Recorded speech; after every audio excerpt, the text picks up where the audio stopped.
Have you ever felt like you're working just to pay off bills? Like no matter how hard you try, you're just running in place on a treadmill of debt? If so, you're not alone. Welcome to what I call the new age of slavery, a system where the chains aren't made of iron, but of interest rates and monthly payments. Let's rewind a bit. The idea of credit isn't new. For centuries, people have borrowed from each other. But something shifted dramatically in the 20th century. With the rise of consumer culture, credit cards, and easy loans, borrowing went from being a tool for necessity to a lifestyle. Suddenly we were told we could have it all right now. The dream house, the new car, the latest gadgets. The catch, it all came with a price tag, plus interest. This is where the trap is set. It starts innocently enough. A student loan to get a good education.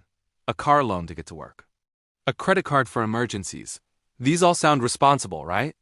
But then life happens. The interest starts to pile up. That small emergency purchase on your credit card balloons into a mountain of debt. Your student loan payments feel like a second rent. And you're trapped. Think about it. The average person today is juggling a mortgage, car payments, student loans, and credit card debt. A huge chunk of their monthly income goes directly to lenders, not into savings, investments, or even their own enjoyment. They are legally and financially obligated to spend the best hours of their day, the best years of their life, working to enrich banks and credit companies. Doesn't that sound a lot like working for a master? The genius of this system is that it's completely voluntary. No one forces you to take on debt. Instead, we're lured in by clever marketing and the promise of instant gratification. We're sold a dream, but we're handed a lifetime of payments. It's a psychological prison. The stress of debt can be overwhelming, impacting our mental health, our relationships, and our overall happiness. It limits our choices. You can't quit that job you hate because you have bills to pay. You can't take a risk on a new business venture. You can't take a year off to travel. Your life is dictated by your repayment schedule. Now, let's be clear. I'm not saying all debt is evil. A mortgage can help you build equity in a home. A business loan can help you start a dream company. The problem isn't the tool itself, but how it's used and, more importantly, how it's sold to us. We live in a society that normalizes being in debt. Everyone has a car payment, they say. Just put it on the card. This normalization is the most dangerous part of the trap. So how do we break free? It's not easy, and it won't happen overnight, but it is possible. The first step is a mental shift. You have to stop seeing debt as normal and start seeing it for what it is. A claim on your future. You have to get angry about it.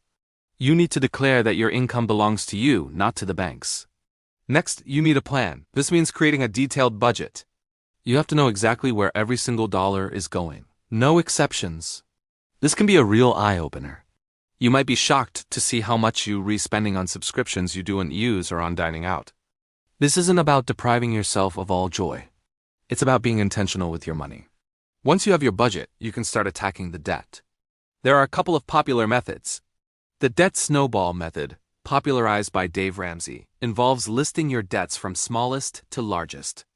You make minimum payments on everything, but throw every extra penny you can find at the smallest debt. Once that's paid off, you take all the money you were paying on it and roll it over to the next smallest debt. This creates momentum and gives you quick wins, which is great for motivation. The other method is the debt avalanche. With this one, you list your debts by interest rate, from highest to lowest. You attack the one with the highest interest rate first. Mathematically, this saves you the most money in interest over time. Which method is better, the one you will actually stick with? Personal finance is more about behavior than it is about math. To accelerate this process, you need to increase the gap between what you earn and what you spend. This means two things: cutting expenses and increasing your income. Look for areas to cut back. Can you cancel some streaming services? Cook at home more often? Find free hobbies instead of expensive ones? Every dollar you save is a dollar you can throw at your debt. Then, think about increasing your income. Can you pick up extra shifts at work? Start a side hustle? Sell things you no longer need? Even an extra few $100s a month can make a massive difference in how quickly you can pay off your debt and break the chains. Breaking free from the credit trap is about reclaiming your freedom. It's about regaining control over your life and your future.